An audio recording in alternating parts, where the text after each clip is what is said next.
ನೇರವಾಗಿ ನಾನು ಮುತ್ತಿಗೆ ಗ್ರಾಮಕ್ಕೆ ಭೇಟಿ ಕೊಟ್ಟು ಅಲ್ಲಿಯ ಪರಿಸ್ಥಿತಿಯನ್ನು ಅವಲೋಕನೆ ಮಾಡಿದ್ದೇನೆ.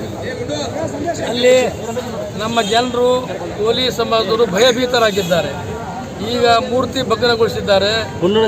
ಮುಂದೆ ನಮ್ಮ ಮೇಲೆ ಏನಾದರೂ ದಬ್ಬಾಳಿಕೆಯೇ ಮಾಡಬಹುದು ಎಂಬ ಭಾವನೆಯಿಂದ ಅಲ್ಲಿ ಜನರಿದ್ದಾರೆ. ತಕ್ಷಣ ಗ್ರಾಮಕ್ಕೆ ನಮ್ಮ ಸಮಾಜದವರಿಗೆ ರಕ್ಷಣೆ ಸರ್ಕಾರ ಒದಗಿಸಬೇಕು. ಆಮೇಲೆ ನಾನು ಭೇಟಿ ಕೊಟ್ಟ ಸಂದರ್ಭದಲ್ಲಿ ವೈಯಕ್ತಿಕವಾಗಿ ಮತ್ತು ತಕ್ಷಣ ಒಂದು ಮೂರ್ತಿ ಸ್ಥಾಪನೆ ಮಾಡೋ ಸಲುವಾಗಿ ಹೊಸ ಮೂರ್ತಿ ಸಲುವಾಗಿ ವೈಯಕ್ತಿಕವಾಗಿ 1 ಲಕ್ಷ ಸರ್ಕಾರ ಕಡೆಯಿಂದ ನನ್ನ ಅನುದಾನದಲ್ಲಿ 4 ಲಕ್ಷ ರೂಪಾಯಿಯನ್ನು ಬಿಡುಗಡೆ ಮಾಡಿದ್ದೇನೆ. ಒಟ್ಟು 5 ಲಕ್ಷದಲ್ಲಿ ಅಲ್ಲಿ ಸಮಗ್ರ ಅಭಿವೃದ್ಧಿ ಕೆಲಸಗಳು ಮಾಡಬೇಕು. ದುಡ್ಡಿನ ಕೊರತೆ ಇಲ್ಲ. ಇನ್ನೂ ಎಷ್ಟಾದರೂ ದುಡ್ಡು ಕೂಡ ಎಲ್ಲ ನನ್ನ ಸಮಾಜದವರು ಕೂಡ ಸಹಾಯ ಮಾಡ್ತಾರೆ. ಸಮಾಜದ ಗಣ್ಯ ವ್ಯಕ್ತಿಗಳು ಕೂಡ ಸಹಾಯ ಮಾಡ್ತಾರೆ. ನಾವೆಲ್ಲರೂ ಒಕ್ಕಟ್ಟಾಗಿ ಅಲ್ಲಿ ಒಳ್ಳೆಯ ಮೂರ್ತಿಯನ್ನು ಮಾಡಿ ಉದ್ಘಾಟನೆಯನ್ನು ಮಾಡ್ತಕ್ಕಂಥ ಕೆಲಸ ನಾವು ಮಾಡಬೇಕಂತೇಳಿ ನಿರ್ಧಾರ ತೆಗೆದುಕೊಂಡಿದ್ದೇವೆ. ಆಮೇಲೆ ತಕ್ಷಣ ಅವರಿಗೆ 8 ದಿನದ ವೈದ್ಯರಿಗೆ ಕೊಟ್ಟಿದ್ದೇವೆ. 8 ದಿನದಲ್ಲಿ ಯಾರು ತಪ್ಪಿಸ್ತಾರ ಅವರಿಗೆ ಬಂಧಿಸಿ ಅವರಿಗೆ ಗಡೀಪಾರು ಮಾಡಬೇಕು. ಅದು ಆಗಲಾರ ಸಂದರ್ಭದಲ್ಲಿ ನಾನೇ ವಿಧಾನಸೌಧ ಮುಂದೆ ಸತ್ಯಾಗ್ರಹ ಕೂಡ್ತೀನಿ ಅಂತೇಳಿ ಹೇಳಿ ಬಂದಿದ್ದೀನಿ. ಅದೇ ಮಾತು ಇನ್ನೂ ಹೇಳಿದ್ದೀನಿ. ಅದಕ್ಕೆ ನನ್ನ ಸಮಾಜದವರು ಕೂಡ ತಾಳ್ಮೆಯ ಸಹನೆಯಿಂದ ಇರಬೇಕು. ಬೇರೆ ಸಮಾಜದವ್ರಿಗೆ ಕೂಡ ತೊಂದರೆ ಆಗಬಾರ್ದು.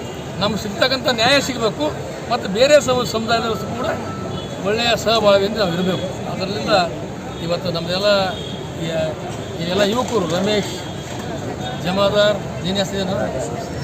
ರಾಕೇಶ್ ಸಿಂಗ, ರಾಕೇಶ್ ಜಮಾದಾರು ಎಲ್ಲ ಜಮಾದಾರ್, ತಳವಾರ, ವಾಲಿಕಾರ ಎಲ್ಲ ನಾವೇ ಹೊಸ ಮಂದಿ. ನಾವೆಲ್ಲರೂ ಕೂಡಿ ಇವತ್ತು ಇಲ್ಲೂ ಕೂಡ ಭಾಳ ದೊಡ್ಡ ಪ್ರಮಾಣದಲ್ಲಿ ಪ್ರತಿಭಟನೆ ಮಾಡಿ ಸರ್ಕಾರಕ್ಕೆ ಗಮನ ಸೆಳೀತಕ್ಕಂಥ ಪ್ರಯತ್ನ ಮಾಡಿದ್ದಾರೆ. ಸರ್ಕಾರದ ಪ್ರತಿನಿಧಿಯಾಗಿ ನನಗೆ ಮನವಿ ಮಾಡಿದರು. ನಾನು ಬಂದೀನಿ ಮತ್ತು ಜಿಲ್ಲಾಧಿಕಾರಿಗಳು ಕೂಡ ಕರೆಸಿ ಅದು ಸಮಗ್ರವಾದಂಥ ಮಾಹಿತಿ ತೆಗೆದುಕೊಂಡು ತಕ್ಷಣ ಅವ್ರಿಗೆ ಬಂಧಿಸಬೇಕು. ಆಮೇಲೆ ಅವ್ರಿಗೆ ಗಡೀಪಾರು ಮಾಡಬೇಕು. ನಮ್ಮ ಸಮಾಜಕ್ಕೆ ನ್ಯಾಯ ಕೊಡಬೇಕಂತೇಳಿ ನಾವು ಬೇಡಿಕೆ ಇಟ್ಟಿದ್ದೇವೆ. ಅದಕ್ಕಾಗಿ ತಾವೆಲ್ಲರೂ ಬಂದಿರಿ. ಇದನ್ನು ಅತ್ಯಂತ ರಾಜ್ಯ ಮಟ್ಟದಲ್ಲಿ ಪ್ರಧಾನಮಂತ್ರಿ ಹಿಡಿದು ಮುಖ್ಯಮಂತ್ರಿ ಹಿಡಿದು ಗೃಹ ಮಂತ್ರಿಯವರಿಗೆ ಅವರು ಈ ಸಂದೇಶ ರವಾನೆ ಆಗ್ತಕ್ಕಂಥದ್ದು, ನ್ಯಾಯ ಕೊಡಿಸ್ತಕ್ಕಂಥದ್ದು ಮಾಧ್ಯಮದವರು ಕೂಡ ಮಾಡ್ಬೇಕಂತೇಳಿ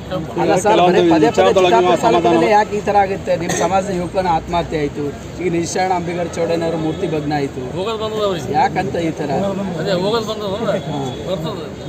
ಸರ್ಕಾರ ಯಾಕೆ ತಮ್ಮ ಸಮಾಜಕ್ಕೆ ರಕ್ಷಣೆ ಇಲ್ವಾ? ಆರೋಪ ಮಾಡ್ಬೇಕಲ್ಲ. ಇದು ಎಲ್ಲ ಓಪನ್ ಇದಲ್ಲ. ಇದುವರೆಗೂ ಹೋಯ್ತು. ಕೆಲವೊಂದು ವಿಚಾರದೊಳಗೆ ನೀವು ಅಸಮಾಧಾನ ವ್ಯಕ್ತಪಡಿಸಿದ್ದೀರಿ. ತಮ್ಮದೇ ಸರ್ಕಾರದ ಅದರೊಳಗೆ ನೀವು MLC ಆಗಿದ್ದೀರಿ, ನೀವು ಜನಪ್ರತಿನಿಧಿ ಇದ್ದೀರಿ. ಒತ್ತಡ ಹಾಕಿದಲ್ಲಿ ಎಲ್ಲರ ಹಿನ್ನಡೆ ಆಗ್ತಾ ಇದ್ದಾರೆ. ಪ್ರಾಮಾಣಿಕವಾಗಿ ಪ್ರಯತ್ನ ಮಾಡ್ತಾ ಇದ್ದೀನಿ.